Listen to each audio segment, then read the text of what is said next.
சூலூர் 10 வயது சிறுமி பாலியல் வன்கொடுமை வழக்கில் கைது செய்யப்பட்ட இருவரையும் 3 நாட்கள் காவலில் எடுத்து விசாரிக்க நீதிபதி அனுமதி.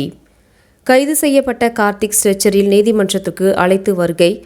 கோவை சிறுமி பாலியல் வன்கொடுமை கொலை வழக்கில் 5 நாள் காவலில் எடுத்து விசாரிக்க நீதிமன்றத்தில் போலீசார் மனு அளித்திருந்தனர். கோவை போக்சோ நீதிமன்றத்தில் கைது செய்யப்பட்ட கார்த்தி மற்றும் மோகன்ராஜ் ஆகியோர் பலத்த போலீஸ் பாதுகாப்புடன் அழைத்து வரப்பட்டுள்ளனர். நீதிபதி பகவதி அம்மாள் 3 நாட்கள் இருவரையும் போலீஸ் காவலில் எடுத்து விசாரிக்க அனுமதி வழங்கியுள்ளார். மோகன்ராஜ் வெளியில் அழைத்து வரப்பட்டார். முகமூடி அணிந்த வண்ணம் காவல்துறையினர் அவரை வெளியில் அழைத்து வந்தனர். கார்த்திக் வெளியில் அழைத்து வரப்பட்டார். ஸ்ட்ரெச்சரில் அழைத்து வரப்பட்டார். இருவரும் வெவ்வேறு வாகனங்களில் அழைத்து செல்லப்படுகின்றனர். மோகன்ராஜ் நீதிமன்றத்திலிருந்து அழைத்து வரப்பட்டிருந்தார். கார்த்திக் கோவை அரசு மருத்துவமனையில் இருந்து அழைத்து வரப்பட்டிருந்தார்.